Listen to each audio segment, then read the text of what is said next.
오늘은 마태복음 강해 설교 30번째 시간입니다. 명하여 되게 하라, 명하여 되게 하라 하는 제목으로 하나님의 말씀을 증거하겠습니다. 30번째 시간입니다. 30번째가 되었어요. 제가 작년 11월 달에 저희 성민교회 부임해서 마태복음 1장 1절부터 시작한 마태복음 강해가 이제 30번째가 되었는데 참 저는 나름 감회가 새로웠어요. 많은 분들이 교회는 주일 예배가 제일 중심이니까, 제일 많이 모이시는 날이니까 주일 예배가 우리가 참 뜨겁고 은혜롭고 많은 분들이 울고 웃으며 좋아했고요. 또 교회 밖에서는 하루 한 장이 계속 전파되면서 하루 한 장을 통해서 새벽 기도에 말씀을 묵상하는 그런 움직임들이 우리 교회와 교회 바깥에 이렇게 퍼지고 있고요. 근데 제 개인적으로는 참 숨겨진 보화가 있다. 그게 바로 수요 예배가 아닌가 했어요. 수요 예배는 많은 분들이 나오지는 않아요. 그러나 하루 종일 삶에 지치고 힘든 와중에도 하나님 말씀을 붙잡고 싶은 사람들이 모이는 곳이고, 하루 종일 나의 일상 속에서 때로는 시험에 들기도 하고 유혹에 빠지기도 하고, 그러나 다시 한번 하나님 앞에 나와서 때로는 울면서 때로는 가슴을 치면서 기도하면서 하나님 안에서 새로워지고자 노력하는 그 눈물의 자리가 바로 이 자리입니다. 그래서 저희는 수요 예배가 참으로 귀하다. 제 개인적으로는 이 자리가 참 사랑스러워요. 그래서 이 사랑스러운 자리가 30번째가 되었다고 하는 것이 저에게는 이제 조금은 30살이면 좀 어른이잖아요. 30살 약간 이제 청년기를 지나서 과도기를 지나서 안정되고 있는 자리가 아닌가라는 생각을 좀 하는데, 한 가지 계속 안타까운 게 있어요. 뭐냐면 기도하는 시간이 너무 부족하다는 거예요. 많은 분들이 말씀을 하세요. 말씀을 듣고 이제 기도하려고 막 하면 시간이 없다는 거예요. 그래서 맨날 저희 교육자 회의할 때마다 제가 매일 자진 신고를 하고 회개하는 부분이 뭐냐면, 설교를 줄여야 되는데 수요일 설교가 너무 길어서 기도 시간을 자꾸 잡아먹어요. 그래서 제가 자진 신고를 좀 하고 이제부터 좀 노력을 하겠습니다. 여러분 기도해 주세요. 좀 설교를 줄일 수 있게.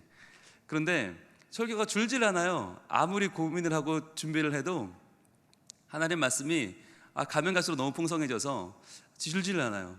저희가 이제 30번째 시간인데 이제 마태복음 4장 3절 4절 하잖아요. 오늘 4장 3절이거든요. 오늘 이게 안 끝나요. 첫 번째 시험이 오늘 안 끝나요. 그러니까 큰일 났어요. 말씀을 자세히 우리가 열심히 보는 건 좋은데 이게 이러다가는 마태복음을 몇 년 해야 될지 모르겠어요. 여러분 수요 예배에 애정을 갖고 계신 분들이니까 이런 부분도 같이 기도해 주시고, 그래서 우리가 하나님의 복음을 좀 더 알아가는데, 그리고 그 복음을 내 마음에 심고 복음대로 살아가는 변화가 일어나는 그런 수요 예배 시간이 될 수 있도록 여러분 더 많은 기도와 응원과 사랑을 부탁을 드리겠습니다. 자, 우리가 지난 시간에 뭘 봤냐면요, 예수님께서 광야에서 40일간 금식하시고 시험 당하시는 내용 가운데에서 그 첫 번째 시험 내용을 이제 막 들어갔어요. 그런데 우리는 그 시험 내용을 너무 잘 알아요. 왜냐하면 마귀 입장에서는 이거 공개해도 상관없다. 왜? 공개해도 안다고 이길 수 있는 시험이 아니고 안다고 통과하는 시험이 아니기 때문에 다 공개해버렸죠. 그래서 우린 누구나 알고 있어요. 뭐 돌로 떡을 만들어라, 첫 번째 시험이고, 두 번째 뛰어내리면 받아줄 거야, 세 번째는 절하면 온 세상 다 준다. 너무너무 잘 알고 있어요. 그런데 사탄의 전략은 거기에 있지 않아요. 사탄의 의도는 시험의 내용이 중요한 게 아니에요. 실은 그 시험 속에 담겨 있는 전략이 있다라고 그랬죠. 그 첫 번째 전략이 뭐였어요? 바로 내가 만일 하나님의 아들이거든 이라고 하는 말로 시작한다고 그랬어요. 그러니까 내가 하나님의 아들이거든 이라고 하는 말을 3절과 6절에 두 번을 흔들어대면서 지금 뭐 하는 겁니까? 두 번의 땅이 흔들리니까 우리 부산과 경주와 모든 경남이 이제 야 이거 나라 망하는 거 아니냐, 이러다가 우리 땅이 가라앉는 거 아니냐 불안해하는 것처럼 너무나 확실한 사실이지만 사탄이 이걸 흔드는 거예요. 왜냐하면 하나님의 아들이라는 정체성만 흔들려버리면 예수님 이길 수 있거든요. 세상에서 마귀가 못하는 게 없어요. 정말 능력이 출중해요. 그런데 자기 나라를 다 만들어갈 수 있는데 한 가지 변수가 뭐예요? 유일한 변수는 하나님의 아들이란 말이죠. 하나님의 아들이 오시면 안 돼요. 이 땅에 아들들만 가득 있어야 자기 마음대로 마귀의 나라를 만들 텐데, 인간의 욕심을 부채질하고 인간의 욕망대로 인간의 뜻대로 세상을 자기 마음대로 할 텐데, 하나님의 아들이 나타나셔서 인간의 뜻과는 정반대의 길을 가신단 말이죠. 세상의 왕이 아니라 세상을 살리는 구원자의 길을 가신단 말이죠. 그러니까 마귀는 미치겠는 거예요. 그래서 어떻게든 그거 못하게 하려고 끌어내리려고 하는 작전이 뭐예요? 내가 만일 하나님의 아들이거든 이라고 살짝 비틀면서 그것을 흔들어 보는 것이죠. 그런데 뭐라고 했어요? 그렇게 흔들면 흔들수록 더 분명해지는 사실은 뭐라고 그랬어요? 예수님께서 하나님의 아들이라고 하는 사실이 더욱 분명해진다고 그랬죠. 예수님이 하나님의 아들이 아니면 마귀는 흔들 이유도 없고요, 진을 뺄 이유가 없어요. 그냥 무시하면 돼요. 그러다 말 테니까. 그런데 예수님이 하나님의 아들이 확실하기 때문에 마귀는 어떻게 해요? 계속 끈덕지게 그 옆에 붙어서 될 때까지 예수님을 끌어내리려고 노력해요. 안 그러면 자기가 죽으니까. 하나님의 나라가 이루어지면 자기는 발붙일 곳이 없어지니까 마귀는 계속해서 하나님의 아들이어든 흔들어대는 거예요. 마찬가지로 우리가 살아가면서 신앙인 하나님의 자녀로서 받는 시험도 왜 받는다고 그랬습니까? 우리가 하나님의 자녀이기 때문이죠. 그렇죠. 우리가 하나님의 자녀가 아니면 마귀가 우리를 괴롭힐 이유가 없다니까요. 예수 믿는다는 이유 때문에 핍박을 받고, 예수 믿는다고 욕을 먹고 구박을 받고 놀림당하고 손가락질 당하는 것은 우리가 하나님의 자녀가 분명하기 때문입니다. 그러니까 살아가면서 모든 어려움을 우리는요 사실은 뛰어넘을 수 있어요. 왜? 하나님의 자녀가 하나님을 힘입어 아버지의 이름으로 세상에 나가서 이기지 못할 것이 없기 때문입니다. 대신에 흔들리지 말아야 할 것은 무엇이에요? 내가 하나님의 자녀가 아닌 것 아닐까? 라고 하는 우리 정체성에 흔들려서는 안 된다. 도리어 하나님을 붙잡고 그 시험을 이겨내는 하나님 백성 되기로 우리가 지난 시간에 다짐했습니다. 이제 오늘은 두 번째 전략입니다. 마귀의 두 번째 전략, 과연 마귀는 이 시험을 통해서 어떤 전략을 우리 가운데 심고 있는가? 이 시험, 뻔해 보이는 이 시험 가운데 들어있는 마귀의 장난, 마귀의 함정은 무엇인가? 오늘 우린 그것을 보도록 하겠습니다. 오늘 본문입니다. 마태복음 4장 3절 말씀 함께 읽겠습니다. 시작. 시험하는 자가 예수께 나와서 이르되 내가 만일 하나님의 아들이거든 명하여 이 돌들로 떡덩이가 되게 하라. 아멘. 이렇게 말을 했어요. 자, 오늘 본문에 담겨 있는 마귀의 두 번째 전략이 뭐냐면 예수님이 이 땅에 오신 이유를 흔드는 거예요. 첫 번째 전략이 예수님의 정체성, 예수님이 누구인가를 흔드는 것이었다면, 예수님이 하나님의 아들이라는 사실을 흔드는 것이 첫 번째 목적이었다면, 두 번째 전략은 뭐냐면 예수님이 이 땅에 오신 이유를 흔들어 버리는 거예요.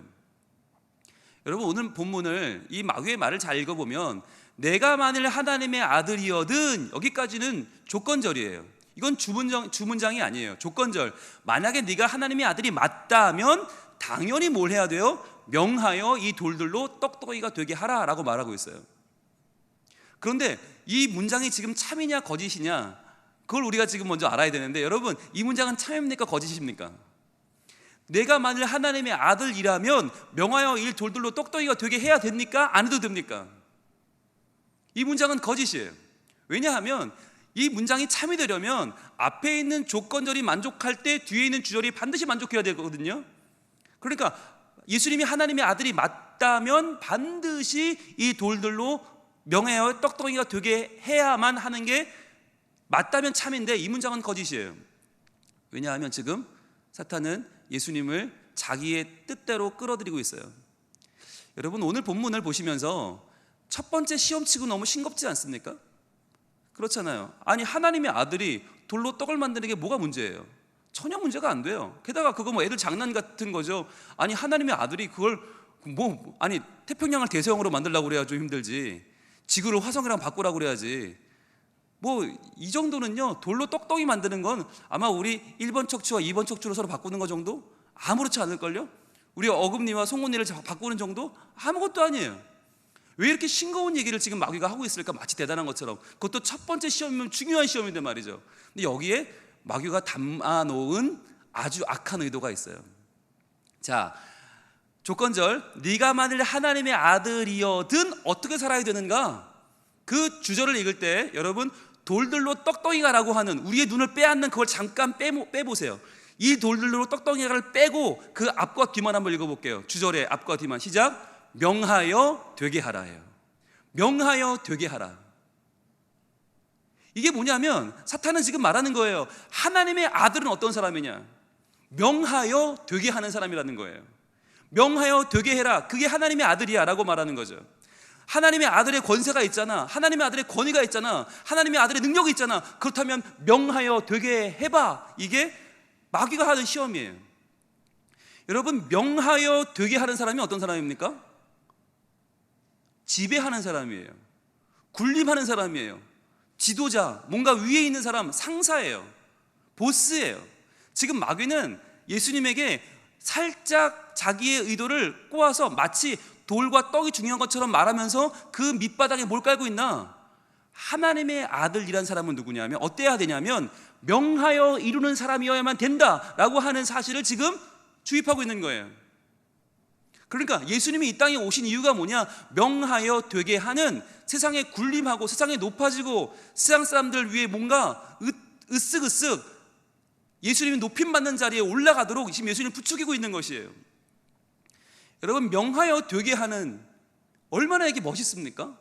오늘날 사람들이 가장 좋아하는 꿈이 뭐예요? 명하여 되게 하는 자리에 올라가는 거예요. 그 자리에 올라가지 못해 안달을 하고요. 왜 공부합니까? 왜 노력합니까? 왜 스펙을 쌓고 왜 어학연수를 갔다 오고 왜 코피가 터져라 공부합니까? 인류 평화를 위해서? 통일을 위해서?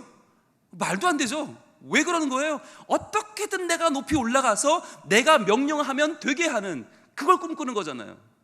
그러니까 가능하면 더 높이 올라가야죠. 왜? 내가 명령할 수 있는 사람이 더 많아져야 되니까. 내가 명령하여 되게 하는 일이 더 많아져야 되니까 자꾸 올라가고 계속 올라가야 되는데, 그냥 올라가면 너무 오래 걸리니까 어떻게 해요? 편법을 쓰는 거죠. 그리고는 그때부터 찍어 누르고 옆에 사람들을 배반하고 다 친구도 잃어버리고 가족도 버리고 때로는 반칙도 하고 때로는 법도 어겨요. 때로는 사람도 해쳐요. 그리고는 어떻게든 거기에 올라가는 것이 우리의 최고의 목적이 되어버린 시대. 그래서 높이 올라간 사람들이 추앙받고 가능하면 빠른 시간 안에 더 높이 올라간 사람들이 성공했다고 존경받는 시대가 이 시대란 말이죠. 더 많은 사람들을 명령하여 되게 하는 자리 말이에요. 그러면 그 자리에 올라가면 어떻게 됩니까? 이때부터 이제 악이 바치는 거죠. 내가 어떻게 여기까지 왔는데, 그러면서 온갖 갑질을 다 하는 거죠. 그러면서 어떻게든 내가 명하여 되게 하는 그걸 보면서 즐거워하면서 그걸 누리며 살아가는 거죠. 남을 찍어 누르고 남의 의견을 다 묵살하고 내 뜻대로 뭐든지 개입하고 뭐든지 간섭하면서 사람들을 피를 말리는 것을 명예로 알고 그것을 내 꿈이 이루어진 행복인 줄 알고 살아가는 그 착각 속에서 현대인이 빠져 있단 말이에요. 이 권력욕, 이 지배욕이 얼마나 무서운 것입니까? 명하여 되게 하는 사람이 되는 것, 이것은 가장 매력적이지만 그러나 그것은 하나님의 아들의 모습이 아니죠. 그건 누구의 모습입니까? 이 땅의 왕의 모습이에요. 지금 마귀는 교묘하게 네가 만일 하나님의 아들이거든 명하여 되게 하라, 명하여 되게 하는 사람이 하나님의 아들인 것처럼, 그리하여 사람들을 지배하고 사람들 위에 높아지고 사람들을 찍어 누르고 목숨을 빼앗고 자기 맘대로 행하는 갑질의 우상을 하나님의 아들인 것처럼 지금 마귀는 속이고 있는 것입니다. 이것은 어쩌면 마귀의 꿈인지도 몰라요. 마귀가 알고 있는 최고의 권세는 그건지도 몰라요. 그러나 마귀는 착각을 하고 있는 것이죠. 그럼에도 마귀는 교묘하게 예수님이 이 땅에 오신 이유를 흔들고 있어요. 예수님, 하나님의 아들이잖아요. 그럼 높아지셔야지. 그러면 권력을 가지셔야지. 권세를 가져야지. 그때부터 왜 직접 하세요? 직접 하지 마요. 명하면 돌이 떡이 되는데, 명하면 되잖아요. 명하세요. 그냥 하지 마세요. 왜 복음은 왜 전해? 그냥 전하라고 하세요. 왜 병원 왜 고쳐요? 죽은 사람 왜 살려요? 그냥 그러라고 하세요. 아, 십자가 왜 지십니까? 불편하게, 귀찮게. 예수님 같은 모든 능력과 모든 권세를 지내신 분이 십자가를 지다니 말이 됩니까? 하나님의 아들이 왜 그런 생각을 하세요? 그거 안 해도 돼요. 명하여 다른 사람 시켜요. 누군가 하겠지 뭐 라고 지금 사단은 예수님이 이 땅에 오신 이유 자체를 흔들어 버리는 거예요. 하나님이신 그분이 인간의 몸을 입고 이 땅에 오셨는데 그분이 인간의 삶 가운데 들어서서 행하시는 그 모든 일을 지금 원천적으로 봉쇄하고 있는 거예요. 막아서는 거죠. 예수님 그럴 필요 없어요. 예수님 지금 뭐 하시는 거예요? 당신은 하나님의 아들인데 그냥 명하면 되는데, 명하면 되게 할 수 있잖아요. 그만한 지배 구조가 분명히 있는데 왜 이렇게 자꾸 오발하시는 걸까? 왜 직접 나서시는 거예요? 안 그래도 된다니까요.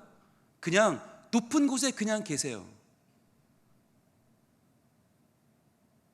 저 높고 높은 별을 넘어 이 낮고 낮은 땅 위에 오실 이유가 없다니까요. 그냥 어딘가 계세요.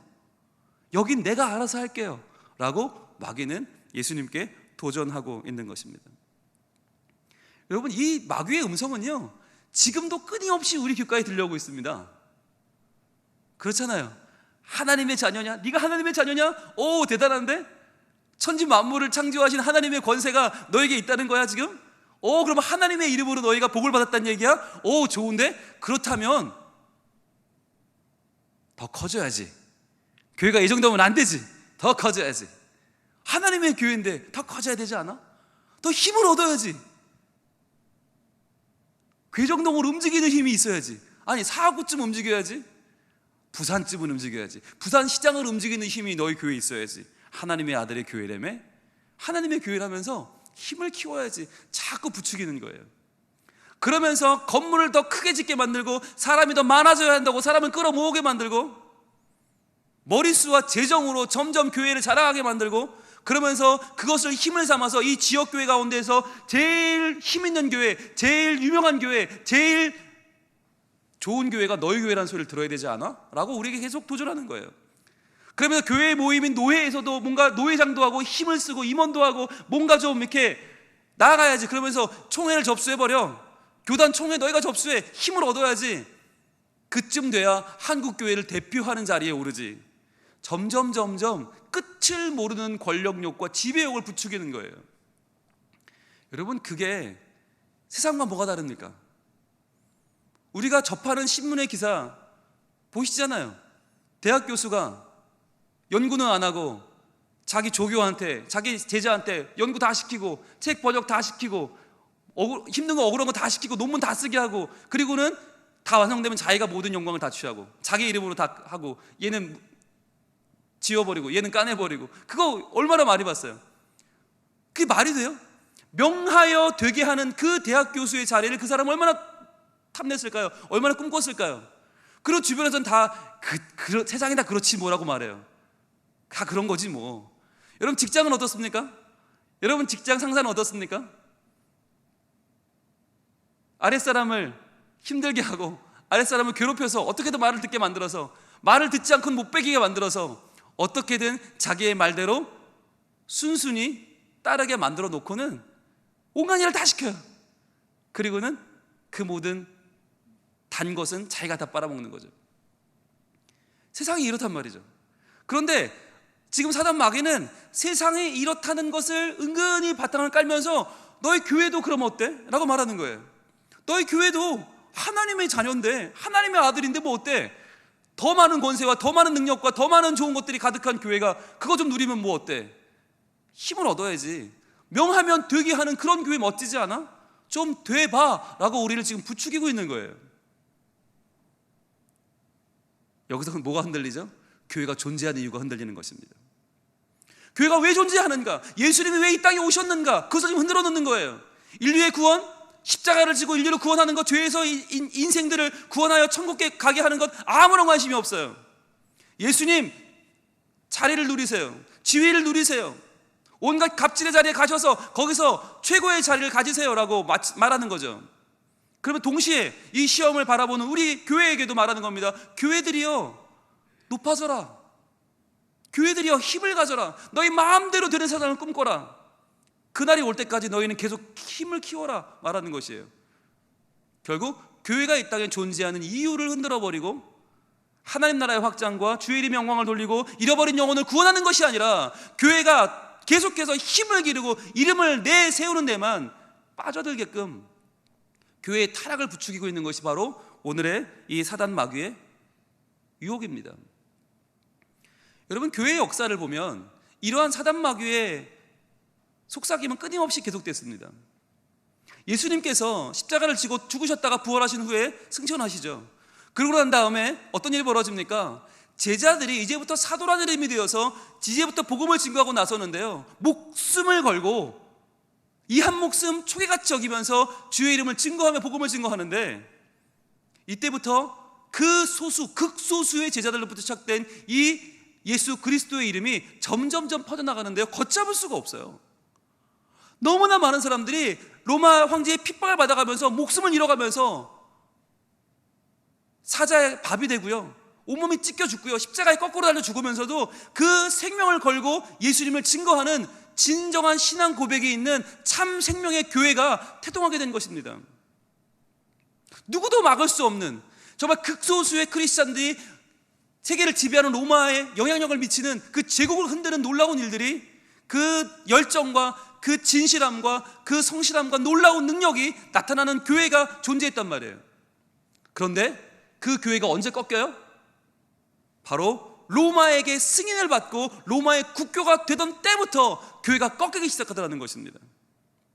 교회가 꿈꾸던 그 권력을 얻었을 때부터 제발 우리 예수 믿는 것 좀 목숨 걸지 않고 믿으면 안 될까? 우리 자유롭게 예수 믿으면 안 될까? 우리 예수 믿으세요 전도하면서 그렇게 예수 믿으면 안 될까? 모든 사람이 꿈꿨던 자리. 그런데요, 그 자리가 찾아오자 교회가 변질되더라는 것이에요. 예수님이 승천하시고 돌아가시고 약 280년 만에 313년에 로마는 콘스탄티누스 대제에 의해서 승인됩니다. 그리고 그때부터 80년이 지나서 392년 테오도시우스 황제에 의해서 기독교가 로마의 국교가 됩니다. 그런데 여러분, 이게요 차이가 있어요. 승인되는 거하고 국교가 되는 거하고 차이가 있어요. 이게 80년 걸리거든요. 근데 그 차이가 뭐냐면, 승인이란 말은 뭐냐면 예배를 드려도 좋다 하는 거예요. 예배를 드려도 잡아가지 않는다, 죽이지 않는다, 예배를 드려도 좋다, 이 소극적인 게 승인이었다면, 국교가 된다는 말은 뭐죠? 이제 예배를 안 드리면 죽는 거예요. 교회가 막강한 힘을 갖는 거예요. 이제부터 다른 예배를 드리는 자는 무조건 사형이에요. 기독교 외에, 교회 외의 예배는 다 죽음. 이 말은 무슨 말이냐면, 정해진 교회 외에서의 모든 예배는 다 사형이에요. 이 말을 바꾸면, 가정에서 드리는 예배 무효, 그거 불허, 걸리면 죽어. 너희끼리 모여 드리는 예배 걸리면 죽는 거예요. 이제부터는 뭐냐면, 로마가 인정하는, 로마가 적어도 이 정도는 돼야 돼 라고 인정하는 교회에서 예배를 드려야 되는데, 그 교회가 어떤 모습이냐면 로마의 황제의 궁전을 닮은 교회예요. 제일 처음 지어진 교회는 로마의 성 요한 라테란 교회인데, 이걸 황제가 지었거든요. 그런데 그 양식이 바실리카 양식이에요. 바실리카 양식은 로마 황제의 궁전의 양식이에요. 그걸 따다 놓고서 뭐라고 하는 거냐면, 이제 여기서 드리는 예배만 진짜다, 너희가 가정에서 드리는 예배 그건 다 가짜고 그건 다 이제부터 불허하겠다는 거예요. 여러분, 그 전까지 가정에서 모여서 예배 드리면서 얼마나 뜨거웠는지 몰라요. 정말 눈물을 쏟으면서 신앙 고백이 있고, 오 주님 성령이 역사하시고 은사가 나타나고 생명이 막 회복되고 병이 낫고, 그런 기적들이 이제 다 금지된 거예요. 이제부터는 적어도 로마의 국교인데, 로마의 국교라면 그래도 로마 황제의 권위가 있는 예배당에서 예배를 드려야지. 그때부터 교회 음악도 바뀝니다. 정해진 성가대 외에는 찬양할 수 없어요. 그때부터는 각자의 회중의 중심, 예배자의 중심, 뜨거운 예배가 아니라 이제부터는 건물 중심의 예배가 되는 거예요. 그때부터는 위엄이 있고 명성이 있고, 적어도 로마의 명예에 합당한 예배를 드려라. 그때부터는요, 향을 피우고 촛대를 세우는 일이 정작 기도하는 일보다 훨씬 더 중요해집니다. 모든 것이 다 형식적이 됩니다. 로마 황제의 궁중 예식을 따와서 그것을 예배 순서로 만들어 놓고, 그 예배 순서를 따르지 않으면 전부 다 이단으로 내치는 거예요. 수많은 사람들이 신앙을 가지려고 하다가 도리어 형식주의에 빠지고 로마의 건물 중심의 종교에 신물을 느끼고 교회를 떠나게 됩니다. 여러분, 재밌는 게요, 로마가 기독교를 국교로 삼은 392년이지 않습니까? 로마 기독교가 국교가 된 3년 만에, 단 3년 만에 로마 제국은 두 쪽으로 갈라지고 맙니다. 그 전까지 그렇게 튼튼했던 로마 제국은 기독교를 국교로 세운 3년 만에 동서제국으로 갈라져 버려요. 그리고 그 영원할 거라고 했던 서로마 제국이 나뉜 지 80년 만에 망하고 맙니다. 많은 학자들이 궁금해합니다. 그 대단한 로마가 왜 망했을까? 왜 쪼개졌을까? 왜 망했을까? 왜겠습니까? 교회가 힘을 얻으면서 교회가 변질된 거예요. 교회가 그전까지는 목숨을 내놓고 믿던 그 신앙에서 이제는 명하여 되게 하는 데에 이르렀어요. 이제는 기독교를 안 믿으면 죽여버릴 수 있고, 교회를 안 나오면 감금할 수 있고, 하나님을 내 주로 고백하지 않으면 내 맘대로 다 핍박할 수 있는 위치에 놓이게 되니까, 그때부터 오히려 교회의 생명이 없어지고 교회의 모든 존재 이유가 바뀌더라는 것이죠. 이제는 생명을 전하는 교회가 아니라 이제는 체제를 유지하는 교회가 되고, 이제는 뭔가 건물을 자랑하는 교회가 되고, 뭔가 명예를 지켜야 하는 교회가 되고, 이제부터 사람들을 괴롭히는 교회가 되어버린 거예요. 이 교회 역사가 지금도 반복되고 있습니다. 지금도 많은 교회 사이에서 이러한 오해와 착각이 커지고 있어요. 교회가 힘을 얻어야 된다. 교회가 힘이 있어야 된다. 교회가 더 커져야 된다. 대형 교회, 그리고 어느 교회 그러면 당연히 어느 목사님네 교회 이렇게 떠오르잖아요. 그러니까 목사님들도 어떻게든 유명해지려면 교회가 커져야 되니까 막 열심히 교회를 불려요. 그러니까 어떤 교회는 작은데 버스를 40대 돌린다나요?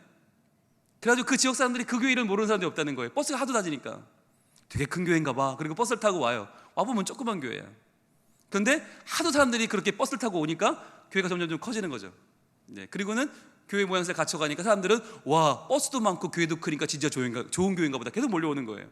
그런데 교회가 좋아서 몰려오는 게 아니라 몰려오니까 좋은 교회라는 인상을 주게 되는 거죠. 실제로는 좋은 교회도 아니고 거기에 모인 교인들은 좋은 교인도 아닌데, 세상의 방법으로 교회가 명하여 되게 하는 자리에 서고자 자가당착에 빠지고 있는 거죠. 그러면 교회가 힘을 얻으면 무슨 일이 벌어지겠습니까? 당연히 그 힘을 좌지우지하고자 하는 사람들이 나타나기 시작합니다. 교회 안에 사람들 사이에 그 힘을 놓고 그때부터는 분쟁이 일어나더라는 것이에요. 교회 안에 갈등이 일어난다는 것이죠. 그렇잖아요. 여러분, 옛날에는요, 교회 장로 선거하면 무슨 일이 벌어졌어요? 장로 후보들이 도망갔어요. 선거날 도망갔어요. 장로 안 하려고. 교회가 너무 힘드니까, 교회가 너무 이거 어려우니까 장로 안 되려고 서로 막 그냥 잠수를 타셨어요. 예. 근데 요즘은 어때요? 어떻게든 그 직분을 따내보려고 노력을 하세요.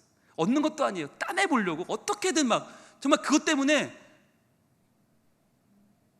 하나님을 믿네 안 믿네, 교회를 나오네 안 나오네 할 정도가 됐어요. 왜 그렇게 됐습니까? 교회가 힘을 얻었기 때문이에요.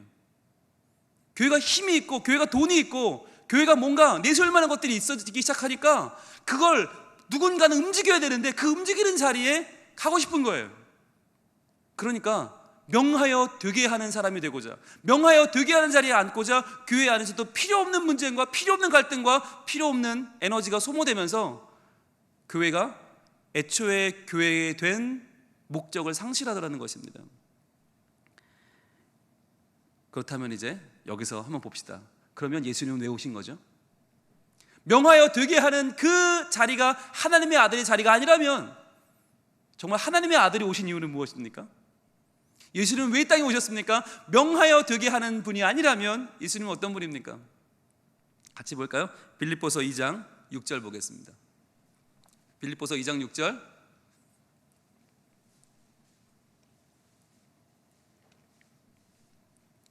왜 오셨나? 예수님은 어떤 분인가?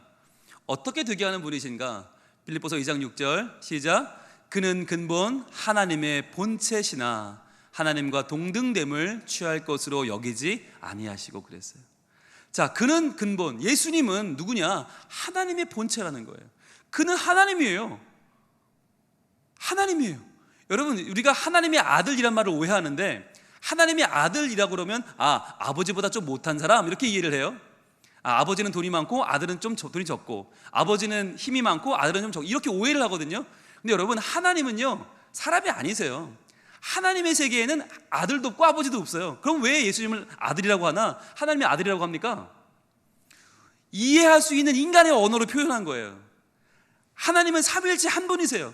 하나님, 예수님, 성령님은 한 분이신데 우리가 이걸 이해할 수가 없으니까 성경에서 우리가 이해할 수 있도록 보이지 않는 영이신 하나님을 성부라고 하고 이 땅에 오신 예수님을 성자라고 해서 우리가 이해할 수 있도록 논리를 만들어 주신 것이지 절대로 아버지와 아들은 두 분이 아니에요. 그렇잖아요. 여러분, 사자가 새끼를 낳으면 뭘 낳습니까? 사자보다 조금 못한 고양이를 낳습니까? 아니면 사자보다 조금 모자란 치타를 낳습니까? 아니죠. 누굴 낳아요? 사자를 낳는 거예요. 사자가 자식을 낳으면 사자예요. 고양이가 새끼를 낳으면 옆집에 좀 더 이쁜 강아지가 나오나요? 아니죠. 고양이는 새끼를 낳으면 고양이에요. 그것처럼 사람의 아들은 사람인 것처럼 하나님의 아들은 하나님이세요. 예수님은 하나님의 본체예요. 하나님이세요. 그런데 그분이 하나님과 동등됨을 취할 것으로 여기지 아니하시고, 여기부터가 이제 예수님의 이 땅에 오신 이유가 나타나는 거죠. 예수님은 하나님의 아들이 분명해요. 내가 하나님의 아들이여든, 여기까지는 참이에요. 그러나 그 다음에 그렇다면 명하여 되게 하라, 이것은 거부하시는 거예요. 명하여 되게 하는 자를 거부하시고 어떻게 하셨어요? 7절입니다. 오히려 자기를 비워 종의 형체를 가지사 사람들과 같이 되셨고. 그분은 명하여 되게 하는 자리에 있을 수 있는 분이에요. 거기 충분한 분이에요. 권세가 있어요. 능력이 있어요. 그것을 다 비워내버리는 거예요. 그걸 다 비워내고, 여러분, 원래 없는 게 아닙니다. 원래 충만하신 그 모든 능력과 모든 권세와 모든 건 다 비워내시고 종의 형체를 가지사. 종은 누구예요? 명을 받는 사람이죠. 예수님은 명하여 되게 하는 사람이 아니라 명을 받는 사람, 명을 받아 그 말씀에 순종하고 그 말씀대로 되도록 하는 분이셨어요. 여기서 우리는 분명히 알 수 있습니다. 예수님은 명하여 되게 하는 사람이 아니라 명을 받아 그것을 순종하고 그것을 이루어내는 분이셨어요. 내 삶을 통해 이루어내고 때로는 내 죽음을 통해서라도 그것을 이루어내고야만은 하나님의 말씀을 말씀되게 하고 그것이 사건이 되도록 만드는 하나님의 사람, 하나님의 아들, 바로 그분이 예수님이셨다는 것입니다. 그래서 8절은 어떻게 말씀합니까? 사람의 모양으로 나타나사 자기를 낮추시고 죽기까지 복종하셨으니 곧 십자가에 죽으시리라. 이것이 예수님이 하신 일이에요. 예수님은 명하여 되게 하는 그 능력의 자리, 그 권세의 자리, 그 지배의 자리를 버리시고 다 내려놓으시고 다 뿔뿔이 흩으시고는 내려오셔서 종의 자리로 가셔서 자기의 삶을 통하여 말씀을 이루고, 그러다 못해 자기의 죽음을 통하여 하나님의 뜻이 이 땅 가운데 이루어지게 하셨습니다. 이것이 예수님의 삶이었습니다. 예수님은 삶으로 되게 하는 분이셨어요. 또한 예수님은 죽기까지 복종함으로 되게 하는 분이셨어요. 그렇다면 교회는 어떻게 살아야 합니까? 교회는 어떤 존재입니까? 교회의 존재의 목적은 무엇입니까? 교회는 세상을 향하여 명령하여 되게 하는 곳이 아니에요. 교회는 힘을 키우고 지배하면서 세상에 대해서 이렇게 저렇게 하라고 명령하는 곳이 아닙니다. 교회는 정치권을 움직이고 조찬 기도회를 열고 힘을 과시하는 그런 존재가 아니에요. 교회는 삶을 통하여 되게 하는 곳입니다. 하나님의 말씀대로 삶을 통하여, 하나님의 말씀의 순종함을 통하여 그 말씀대로 세상이 하나님의 뜻대로 이루어질 수 있도록 삶으로 되게 하는 곳이 교회입니다. 그리고 필요하다면, 정말 필요하다면 죽기까지 순종함으로 내가 죽어서라도 하나님의 뜻이 이루어지는 곳, 그것이 바로 교회가 되어야 하는 것입니다. 그렇다면 우리가 무엇을 기도해야 될까요? 먼저 하나님, 예수님을 이 땅에 보내신 그 이유를 우리가 붙잡고 기도하기를 원합니다. 예수께서 이 땅에 오셨을 때 그는 하나님이셨지만 그 모든 능력과 모든 것을 가지신 그분이, 모든 것을 다 천지를 창조하시고 천지를 섭리하시는 그분이 십자가에서 죽으시고 나를 위해 고난받으신 그 사랑을 기억합니다. 그 예수님을 찬양합니다. 그 예수님께서 이 땅에 오셔서 명하여 되게 하는 자를 버리고 삶으로 되게 하고 죽음으로써 순종하시며 되게 하시는 그 예수님을 찬양하며 우리도 그 예수님처럼 살게 하여 주시옵소서. 우리도 그 예수님을 따라 살게 하여 주옵소서. 우리도 그 예수님 따라 죽게 하여 주시옵소서. 너무 많아, 너무 무거워서 주체를 못하고 이리저리 흔들리는 우리가 아니라 하나님의 믿음으로, 하나님 말씀으로 당당히 서는 우리가 되게 하여 주시옵소서. 우리 함께 찬양하면서 우리 예수님의 이 땅에 오신 주님의 그 사랑, 그 목적을 노래합시다. 모든 능력과 모든 권세, 모든 것 위에 뛰어나신 주님, 세상이 측량할 수 없는 지혜로 모든 만물 창조하셨네. 모든 나라와 모든 보좌, 이 세상 모든 경이로움보다, 이 세상 모든 값진 보물보다 더욱 귀하신 나의 주님. 자, 그분이 어떻게 하셨어요?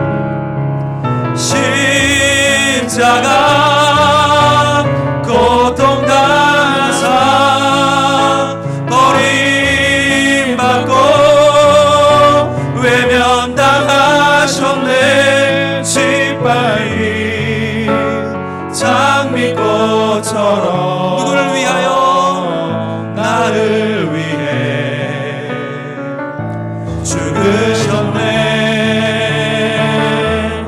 나의 주. 다시 한번 모든 능력과 우리 주님 어떤 분입니까? 모든 권세, 모든 것 위에 뛰어나신 주님. 주님은 이래도 되는 분이셨어요. 세상이 측량할 수 없는 지혜로 모든 만물 창조하셨네. 그분 어떤 분입니까? 모든 나라와 모든 보좌, 이 세상 모든 경이로움보다, 이 세상 모든 값진 보물보다 더욱 귀하신 나의. 자, 그런데 예수님 어떻게 하셨어요? 십자가 고통당하사 버림받고 외면당하셨네. 짓밟힌 장미꽃처럼 나를 위해 죽으셨네. 십자가 고통당하사, 주님은 십자가 고통당하사 버림받고 외면당하셨네. 짓밟힌 장미꽃처럼 누구를 위해? 나를 위해 죽으셨네. 나의. 자, 다시 한번 찬양합니다. 십자가 고통당하사, 십자가 나를 위해 모든 걸 내려놓으신 주님, 나를 위해 버림받고 외면당하셨네. 마치 짓밟힌 장미꽃처럼 나를 위해 죽으셨네. 나의 주. 자, 시간 우리 같이 기도하길 원합니다. 마귀의 시험을 이겨내신 우리 주님 붙잡고 기도하길 원합니다. 하나님, 우리에게 찾아오는 이 동일한 유혹을, 이 시험을 이기게 하옵소서. 남을 지배하기를 원하고 명령하기를 좋아하고 내 맘대로 되고자 하는 이 우리의 욕심을 내려놓게 하옵소서. 끝까지 죽기까지 순종하신 주님 바라보며 순종의 영을 부어주시옵소서. 주여, 우리를 도와주시옵소서. 주여, 한번 외치 기도하겠습니다. 주여, 아버지 하나님, 우리를 도와주시옵소서. 주여 우리에게 밀려오는 이 사단의 유혹 가운데, 사단의 시험 가운데에서 우리를 아버지 하나님 구하여 주시옵소서. 주여 명하여 되게 하라, 명하여 되게 하라는 이 유혹 가운데서 더 힘을 가져라, 더 높아져라, 더 올라가라, 더 너희가 높이 올라가서 남을 지배하는 자리에 올라가라. 너희 마음대로 행해라, 너희 뜻대로 행해라, 너희가 갑질을 해라라고 유혹하고 있는 이 세상의 유혹의 목소리 가운데서 저희들 분명한 하나님의 뜻을 발견하기를 원합니다. 분명한 하나님의 뜻을 붙잡기를 원합니다. 주여 도와주옵소서. 주여 도와주시옵소서. 주여 우리에게 말씀하시는 주님, 주여 우리에게 분명히 예수님이 이 땅에 오셨느냐 말씀하시는 주님, 예수님의 모습을 우리도 따르게 하여 주옵소서. 명하여 되게 하는 것이 아니라 삶으로 되게 하시고 죽음으로 되게 하시고 자기의 목숨을 다 바쳐 순교하시며 하나님의 말씀대로 되게 하시며 그 예수님의 존재 목적, 이 땅에 오신 목적을 우리가 따라 살게 하여 주옵소서. 주여 부족합니다. 우리가 따라 주여 우리의 시험을 이길 수 없사오니 주여 이 시험 가운데 오직 우리를 살리시는 주님, 이 시험을 이기도록 하시는 주님, 이 시험을 이길 수 있는 능력 주시는 우리 주님을 붙잡고 저희들 믿음으로 살게 하여 주시옵소서. 믿음으로 나아가게 하여 주옵소서. 주여 우리는 이 시험 이길 수 없습니다. 주여 우리는 교만합니다. 우리는 그 자리를 노리고 있습니다. 우리 그 자리를 탐합니다. 더 올라가기를 원합니다. 남들보다 높이 올라가기를 원하고 남들보다 빨리 그 자리에 앉기를 원하고 남들보다 더 많이 명령하기를 원하고 남들보다 먼저 명함을 통하여 그 명령을 통해서 이루어지는 것들을 바라보며 꿈꾸는 우리들입니다. 주여 용서해 주시고 주여 우리 교회가 명령하는 교회, 힘을 얻는 교회, 지배하는 교회가 아니라 주여 삶으로 하는 말씀을 이루는 교회, 하나님 말씀되게 하는 교회, 믿음으로 벌어서는 교회가 될 수 있도록 주여 도와주시옵소서. 주여 우리 교회를 아버지 하나님의 은혜로 붙잡아 주옵소서. 주여 우리의 시장을 붙잡아 주옵소서. 주여 우리에게 끊임없이 유혹하는 유혹 가운데서 더 올라가라, 더 높아져라.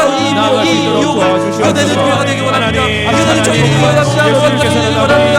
주여 우리 자녀들에게 우리가 무엇을 바라고 있습니까? 무엇을 우리가 강조하고 있습니까? 높아지려고 하고 있지 않습니까? 날 밟아서라도, 남을 이겨서라도, 남을 문제서라도 올라가려고 하고 있지 않습니까? 주여 우리 가정이 바로서게 하여 주시옵소서.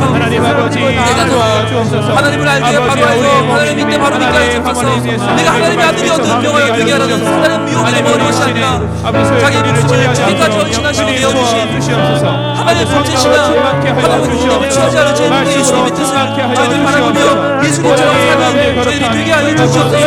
주여 주님 자기를 믿어 주님 언제까지 주님을 따르게 하여 주옵소서. 사람의 모양으로 나타나서 자기를 낮추시고 죽기까지 복종하신 우리 주님의 그 십자가의 능력과 십자가의 사랑과 십자가의 구원을 이 땅 가운데 이루어내는 우리가 되게 하여 주옵소서. 주여를 붙잡아 주옵소서. 우리 가운데 함께 하여 주옵소서. 주여를 붙잡아 주옵소서. 주여 우리를 이 시험 가운데 건져 주옵소서. 주여 우리를 시험 가운데 내버려두지 마시고 주여 이 시험 가운데 우리 하나님을 더욱더 섬기며 하나님을 붙잡고 주여 예수님이 이 땅에 오신 이유를 기억하며 우리도 이 땅에 불름받은 이유를 기억하며 우리가 교회에 있는 이유를 기억하며 살게 하여 주시옵소서. 그렇게 사는 우리가 되게 하여 주옵소서. 힘을 얻는 것이 중요한 것이 아니라 더욱더 하나님의 말씀되게 하는 집중하는 교회가 되게 하시고 하나님의 꿈이 이루어지는 교회가 되게 하시고 잃어버린 영혼을 돌아오는 교회가 되게 하시고 하나님 되는 교회, 하나님 기뻐하시는 교회, 하나님이 찾으시는 이 땅의 교회가 될 수 있도록 우리를 도와주옵소서. 주여 우리 가운데 하나님 소리를 들게 하여 주시고 하나님을 붙잡게 하여 주시고 말씀을 살게 하셔서 우리로 말미암아 하나님의 뜻이 이 땅 가운데 이루어지는 하나님의 뜻을 이 땅 가운데 성취하는 하나님의 성도가 되는 교회가 그런 교회가 될 수 있게 하여 주시고 그런 우리가 될 수 있도록 주여 우리 삶을 우리 개인의 모든 바램과 소원을 주여 하나님 안에 있게 하여 주시고 하나님 붙잡아 주시고 붙여주시옵소서. 주여 하나님 뜻대로 되게 원합니다. 주여 말씀대로 되게 원합니다. 말씀이 이루어지는 삶이 되게 하시고 주의 말씀대로 순종한 우리가 되게 하여 주시옵소서. 도와주시옵소서. 아버지는 함께 하여 주옵소서.